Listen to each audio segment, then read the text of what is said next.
ಶ್ರೀ ಗಣಪತಿ ಶಾರದಾ ಗುರುಭ್ಯೋ ನಮಃ. ಯತ್ರ ಯೋಗೇಶ್ವರ ಕೃಷ್ಣೋ ಯತ್ರ ಪಾರ್ಥೋ ಧನುರ್ಧರಃ ತತ್ರ ಶ್ರೀ ವಿಜಯ ಭೂತಿರ್ಧ್ರುವ ನೀತಿರ್ಮತಿರ್ಮಮ. ಶ್ರೋತೃಗಳಿಗೆ ಶ್ರೀ ಅಳಸಿಂಗರಾಚಾರ್ಯ ವಿರಚಿತ ಶ್ರೀ ವ್ಯಾಸ ಮಹರ್ಷಿ ಪ್ರಣೀತ ಶ್ರೀಮನ್ ಮಹಾಭಾರತದ ಶಾಂತಿ ಪರ್ವದಲ್ಲಿ ಬ್ರಹ್ಮಾಸ್ತ್ರವನ್ನು ಪಡೆಯುವುದಕ್ಕಾಗಿ ದ್ರೋಣನಲ್ಲಿಗೆ ಹೋದ ಕರ್ಣನನ್ನು ಅವನು ನಿರಾಕರಿಸಿದುದರಿಂದ ಕರ್ಣನು ಪರಶುರಾಮನಲ್ಲಿ ಹೋಗಿ ತಾನು ಬ್ರಾಹ್ಮಣನೆಂದು ಸುಳ್ಳಾಡಿ ಅವನಲ್ಲಿ ಶಿಷ್ಯನಾದುದು. ಆ ಸಮಯದಲ್ಲಿ ಬ್ರಾಹ್ಮಣನ ಮನೆಯಲ್ಲಿದ್ದ ಒಂದು ಹಸುವಿನ ಕರುವನ್ನು ಕೊಂದುದಕ್ಕಾಗಿ ಕರ್ಣನಿಗೆ ಆ ಬ್ರಾಹ್ಮಣನಿಂದ ಶಾಪ ಉಂಟಾದುದು ಎಂಬ ಎರಡನೆಯ ಅಧ್ಯಾಯಕ್ಕೆ ಸ್ವಾಗತ. ಓ ಜನಮೇಜಯ ರಾಜ, ಧರ್ಮರಾಜನು ಕೇಳಿದುದರ ಮೇಲೆ ನಾರದನು ಕರ್ಣನಿಗೆ ಶಾಪವುಂಟಾದ ವೃತ್ತಾಂತವನ್ನು ಹೇಳತೊಡಗಿದನು. ಓ ಮಹಾಬಾಹು ಯುಧಿಷ್ಠಿರ, ನೀನು ಹೇಳಿದ್ದುದು ನಿಶ್ಚಯವು. ಯುದ್ಧದಲ್ಲಿ ಕರ್ಣಾರ್ಜುನರಿಗೆ ಜಯಿಸಲ ಸಾಧ್ಯವಾದುದೊಂದೂ ಇಲ್ಲ. ಆದರೆ ಕರ್ಣನ ವಧ ವಿಷಯದಲ್ಲಿ ಒಂದು ದೇವ ರಹಸ್ಯವನ್ನು ನಿನಗೆ ತಿಳಿಸುವೆನು ಕೇಳು. ಹಿಂದೆ ನಡೆದ ಈ ವೃತ್ತಾಂತವನ್ನು ಯಥಾಸ್ಥಿತವಾಗಿ ನಾನು ಬಲ್ಲೆನು. ಭೂಮಿಯಲ್ಲಿ ಬಹಳವಾಗಿ ಹೆಚ್ಚಿ ಹೋದ ಕ್ಷತ್ರಿಯ ಕುಲವು ಶಸ್ತ್ರಗಳಿಂದ ಪವಿತ್ರವಾಗಿ ಸ್ವರ್ಗ ಪ್ರಾಪ್ತಿಯನ್ನು ಹೊಂದಬೇಕೆಂಬ ಉದ್ದೇಶದಿಂದಲೇ ಕನ್ಯಾವಸ್ಥೆಯಲ್ಲಿದ್ದ ಕುಂತಿ ದೇವಿಯಲ್ಲಿ ವೈರ ಕಾರಣವಾದ ಗರ್ಭವೊಂದು ಉಂಟು ಮಾಡಲ್ಪಟ್ಟಿತು. ಆ ಗರ್ಭದಲ್ಲಿದ್ದ ಬಾಲಕನೇ ಮಹಾತೇಜಸ್ವಿ ಎನಿಸಿಕೊಂಡು ಸೂತ ಕುಲಕ್ಕೆ ಸೇರಿದವನಾಗಿ ಎಣಿಸಲ್ಪಟ್ಟನು. ಅಂಗೀರಸ ಕುಲದಲ್ಲಿ ಪ್ರಮುಖನು, ನಿನ್ನ ಗುರುವು ಆದ ದ್ರೋಣನಲ್ಲಿ ಅವನು ಧನುರ್ವೇದವನ್ನು ಅಭ್ಯಾಸ ಮಾಡಿದನು.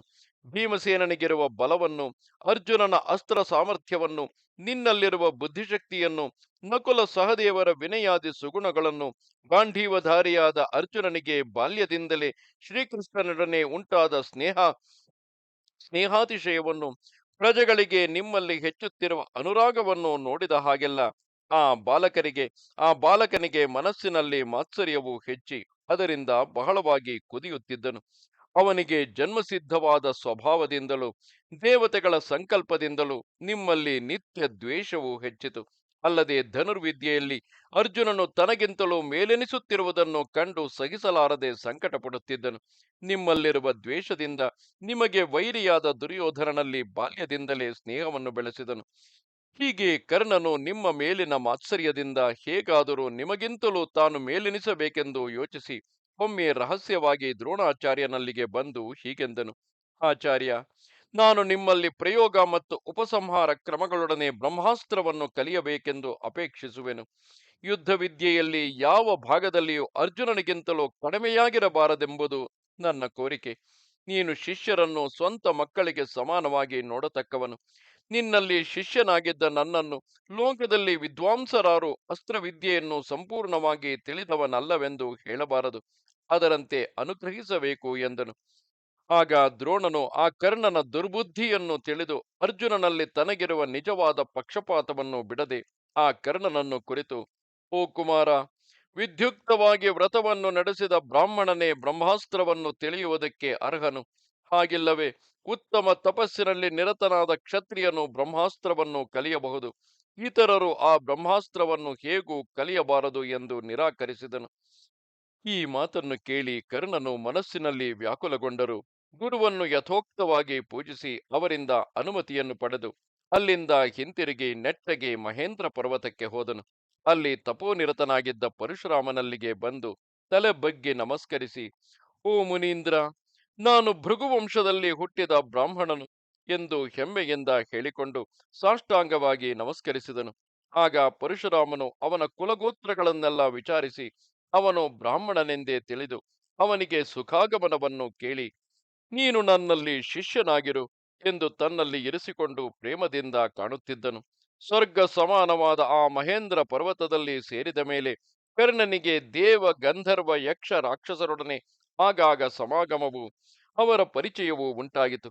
ಅಲ್ಲಿ ಅವನು ಪರಶುರಾಮನಲ್ಲಿ ಶಸ್ತ್ರಾಸ್ತ್ರಗಳನ್ನೆಲ್ಲ ಅಭ್ಯಾಸ ಮಾಡತೊಡಗಿದನು.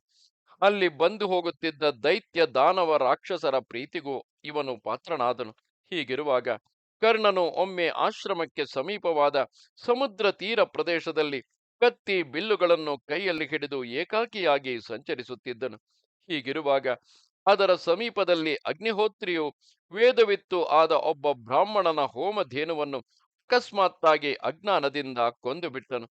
ಆಮೇಲೆ ಅವನು ತಾನು ಮಾಡಿದ ತಪ್ಪನ್ನು ತಿಳಿದುಕೊಂಡು ಮಹಾವ್ಯಸನದಿಂದ ಆ ಬ್ರಾಹ್ಮಣನಲ್ಲಿಗೆ ಬಂದು ಅಜ್ಞಾನದಿಂದ ತಾನು ನಡೆಸಿದ ಅಪರಾಧವನ್ನು ತಿಳಿಸಿ ಅವನನ್ನು ಪ್ರಸನ್ನನನ್ನಾಗಿ ಮಾಡಲು ಹೀಗೆಂದು ಹೇಳುವನು.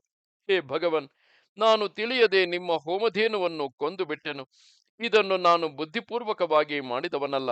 ಆದುದರಿಂದ ಈ ತಪ್ಪನ್ನು ಮನ್ನಿಸಿ ಅನುಗ್ರಹಿಸಬೇಕು ಎಂದು ಬಾರಿ ಬಾರಿಗೂ ಪ್ರಾರ್ಥಿಸಿದನು. ಆದರೇನು, ಕೋಪಗೊಂಡ ಆ ಬ್ರಾಹ್ಮಣನು ಮಾತಿನಿಂದಲೇ ಅವನನ್ನು ಹೆದರಿಸುವಂತೆ, ಎಲಾ ದುರಾತ್ಮ, ನೀನು ಮಾಡಿದ ಈ ಗೋಹತ್ಯಕ್ಕಾಗಿ ನೀನು ವದಾರ್ಹನೆ. ಇದರ ಫಲವನ್ನು ನೀನು ಅನುಭವಿಸದೇ ತೀರದು. ಎಲಾ ದುಷ್ಟ, ಇದು ನಾನು ಕೊಡತಕ್ಕ ಶಾಪವನ್ನು ಕೇಳು. ನೀನು ಯಾವನಲ್ಲಿ ಸದಾ ಮತ್ಸರಿಸುತ್ತಿರುವೆಯೋ, ಯಾವನನ್ನು ಸದಾ ದ್ವೇಷಿಸುತ್ತಿರುವೆಯೋ, ಯಾವನ ಮೇಲೆ ಹಗೆ ತೀರಿಸಿಕೊಳ್ಳುವುದಕ್ಕಾಗಿಯೇ ಸದಾ ಪ್ರಯತ್ನಿಸುತ್ತಿರುವೆಯೋ, ಅಂತಹವನೊಡನೆ ನಿನಗೆ ಯುದ್ಧವು ಸಂಭವಿಸಿದಾಗ ಈ ಭೂಮಿಯು ನಿನ್ನ ರಥಚಕ್ರವನ್ನು ಕಚ್ಚಿ ಹಿಡಿಯುವುದು. ಹೀಗೆ ನಿನ್ನ ರಥಚಕ್ರವನ್ನು ಭೂಮಿಯು ಹಿಡಿದಿರುವಾಗಲೇ ನಿನ್ನ ಶತ್ರುವು ನಿನ್ನ ತಲೆಯನ್ನು ಕತ್ತರಿಸಿ ಕೆಡಹುವನು. ಹೊರಟು ಹೋಗು. ಎಲ ನರಾಧಮ, ಜಾಗರೂಕತೆಯಲ್ಲಿದ್ದ ಈ ನನ್ನ ಪಶುವನ್ನು, ಅಜಾಗರೂಕತೆಯಲ್ಲಿದ್ದ ಈ ನನ್ನ ಪಶುವನ್ನು ನೀನು ಹೇಗೆ ನಿನ್ನ ಬಾಣದಿಂದ ಕೊಂದೆಯೋ, ಅದೇ ರೀತಿಯಲ್ಲಿ ನಿನ್ನ ಶತ್ರುವು ಕೂಡ ನೀನು ಎಚ್ಚರ ತಪ್ಪಿದ್ದ ಸಮಯದಲ್ಲಿ ನಿನ್ನ ತಲೆಯನ್ನು ಹಾರಿಸಿ ಬಿಡುವನು ಎಂದನು. ಹೀಗೆ ಶಾಪ ಹೊಂದಿದ ಕರ್ಣನು ಆ ಬ್ರಾಹ್ಮಣನಿಗೆ ಎಷ್ಟೋ ಧನಗಳನ್ನು ರತ್ನಗಳನ್ನು ಕೊಟ್ಟು ಅವನನ್ನು ಪ್ರಸನ್ನನನ್ನಾಗಿ ಮಾಡಲು ಯತ್ನಿಸಿದನು. ಆಗ ಆ ಬ್ರಾಹ್ಮಣನು ಕರ್ಣನನ್ನು ನೋಡಿ, ಎಲಾ ಮೂಢ, ನನ್ನ ಬಾಯಿಂದ ಹೊರಟ ಮಾತನ್ನು ಬ್ರಹ್ಮಲೋಕದಲ್ಲಿಯೂ ತಪ್ಪಿಸಲು ಸಾಧ್ಯವಿಲ್ಲ. ನೀನು ಇಲ್ಲಿಯೇ ಇದ್ದರೂ ಸರಿ, ಹೋದರೂ ಸರಿ, ಹೇಗೆ ಬೇಕಾದರೂ ಮಾಡು, ನನ್ನ ಮಾತು ಫಲಿಸದೇ ತೀರದು ಎಂದನು. ಈ ಮಾತನ್ನು ಕೇಳಿ ಕರ್ಣನು ಮಹಾವ್ಯಸನದಿಂದಲೂ ಲಜ್ಜೆಯಿಂದಲೂ ತಲೆಬಗ್ಗಿಸಿಕೊಂಡು ಅದನ್ನೇ ಮನಸ್ಸಿನಲ್ಲಿ ಚಿಂತಿಸುತ್ತಾ ಮಹಾ ಭಯದಿಂದ ಹಿಂತಿರುಗಿ ಪರಶುರಾಮನಿದ್ದಲ್ಲಿಗೆ ಬಂದನು. ಇದು 2ನೆಯ ಅಧ್ಯಾಯವು. ನಮಸ್ತೆ ಶಾರದೆ ದೇವಿ, ಕಾಶ್ಮೀರ ಪುರವಾಸಿನಿ, ತ್ವಾಮಹಂ ಪ್ರಾರ್ಥೆಯೇ ನಿತ್ಯಂ, ವಿದ್ಯಾದಾನಂಚ ದೇಹಿಮೆ. ನಮಸ್ಕಾರ.